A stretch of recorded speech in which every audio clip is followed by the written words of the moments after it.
Hoy día es el día número 38 y nuestra meta de leer todo el Nuevo Testamento en 6 meses. Y la lectura bíblica correspondiente a hoy se encuentra en Marcos capítulo 14 del versículo 43 hasta el versículo 72. La lectura de hoy empieza con el arresto del Señor Jesucristo. Y me gustaría llamar la atención en la traición de Judas. Dice el versículo 44, y el que le entregaba, Judas, les había dado una señal diciendo, al que yo bese, ese es, prendedle y llevarle con seguridad. Y habiendo llegado, inmediatamente se acercó a él, con mayúscula refiriéndose al Señor Jesucristo, diciendo, Rabí, Rabí, o maestro, maestro, y le besó. Esta traición de Judas da mucho que pensar y definitivamente nos enseña muchísimo. Nos enseña muchísimo.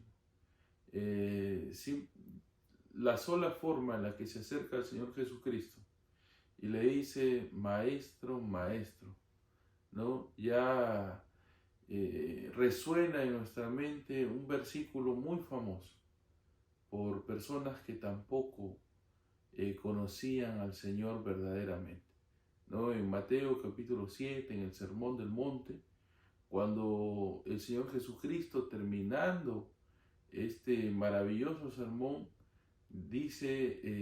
enseña que muchos en aquel día le dirán, Señor, Señor, ¿no? Y en tu nombre hicimos tales cosas, pero Él a todos le dirá, apartados de mí, hacedores de maldad, nunca os conocí. Y vemos que Judas va a ser uno de estos, ¿no? Tal vez el primero en acercarse delante del Señor Jesucristo y decirle, Señor, Señor, o Rabí, Rabí, o Maestro, Maestro, ¿no? Acercándose con un supuesto amor y cariño. La forma en la que Judas se acerca es muy afectuosa, ¿no? Cuando aquí se nos menciona que le besó, esta palabra en griego se repite en varias ocasiones en la Biblia, pero esta palabra implica algo más que simplemente besar. Implica besar tiernamente, afectuosamente, ¿no? Implica besar incluso repetitivamente.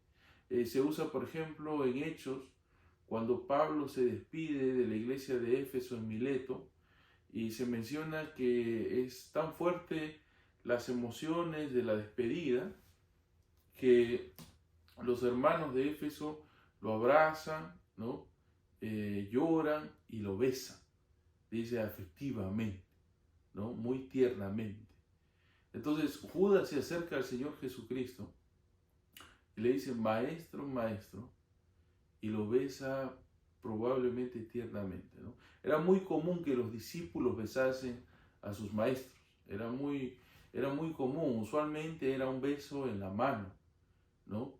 Exactamente no podríamos concluir dónde fue el beso, pero la muestra del afecto de Judas es indudable, ¿no? La afección que él muestra es indudable, lo que nos hace recordar a tener mucho cuidado de basar nuestro cristianismo, nuestro acercamiento al Señor Jesucristo meramente en base a nuestro afecto o sentimientos. Nosotros nos acercamos al Señor Jesucristo por medio de su palabra, por medio de la forma en la cual Él se ha revelado a sí mismo, ¿no? Y Judas aquí apela simplemente a sus emociones y trata de acercarse al Señor Jesucristo lo más que puede, pero en realidad desconociendo completamente quién era la persona del Señor Jesucristo. Más de eso, se puede decir en realidad que este es el beso de la traición, ¿no? El beso que ha llevado a muchos a incluso escribir y hacerlo paradigmático, ¿no? vemos en estas películas de la mafia que muchas veces el beso de la muerte se da a una persona que ya va a ser ejecutada. De la misma manera, Judas se acerca al Señor Jesucristo. Lo más interesante tal vez es la forma en la que responde el Señor Jesucristo. Marcos no lo menciona, pero Mateo sí. Y después de que fue besado, y después de que Judas le dijo, maestro, maestro, el Señor Jesucristo, dice Mateo, responde diciendo, amigo, lo que tienes que hacer, hazlo. Y yo andaba dando vueltas en mi cabeza, ¿cómo le va a responder amigo? ¿No? A Judas, después ya de haberlo traicionado de forma explícita, ¿no? El Señor Jesucristo sabía todo el complot, sabía lo que venía Judas, sabía la forma en la que le iba a traicionar, ¿no? Él no estaba desentendido de la situación, él conocía, pero aún así responde a Judas y le dice, amigo, lo que tengas que hacer, hazlo, ¿no? Y Crisóstomo, por ejemplo, menciona a este respecto que a pesar de todo lo que había hecho Judas, el Señor Jesucristo responde amigo para dar a entender o mostrar que Él siempre se presentó como amigo para con Judas. Que cualquier cosa que fuese Judas a hacer o que ya haya hecho, nunca fue porque el Señor Jesucristo tuviese culpa alguna. Él siempre estaba libre de pecado. Y luego en el siglo XVI, un jesuita comenta a este respecto algo que me parece bastante fascinante, aunque ya olvidé el nombre de este jesuita, pero me parece fascinante y dice que el Señor Jesucristo responde de esta manera diciéndole, amigo, lo que tengas que hacer, hazlo, dando a entender de que Él no está sorprendido por nada de lo que Judas está haciendo. Y que lo que tenga que Él hacer, Él está más que dispuesto a aceptarlo. Él acababa de pasar el Getsemaní, ¿no? Nada de lo que iba a venir iba a sorprenderlo. Nada de lo que iba a venir, Él sabía que estaba fuera del control de Dios, sino todo lo contrario. Todo era parte del plan de Dios. Él sabía que todo lo que iba a ocurrir estaba bajo la poderosa mano y soberanía de Dios.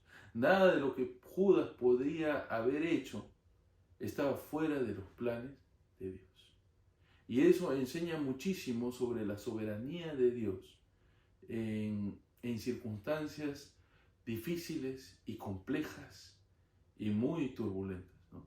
Esto me hace recordar mucho a Juan Bunyan. Juan Bunyan, que estaba preso por 20 años.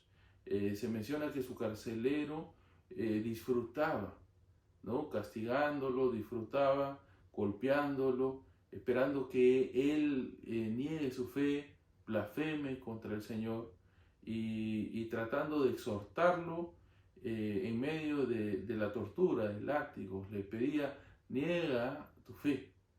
Y en una de esas ocasiones, cuando él estaba siendo golpeado, Juan Bunyan voltea y lo mira y le dice, tú solamente vas a poder golpearme hasta que Dios te permita golpearme, ¿no? Mostrando la clara confianza que tenía de que todo lo que ocurría, absolutamente todo, estaba controlado, estaba dentro de la soberanía de Dios.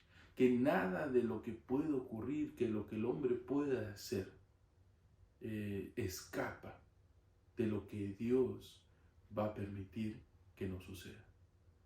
Y es por eso que este incidente, aunque muy pequeño, ¿no?, entre Judas y el Señor Jesucristo, enseña muchísimo, especialmente cuando alguien viene después de una noche de oración y de velar, es evidente la forma de enfrentar la adversidad, la forma de enfrentar la traición.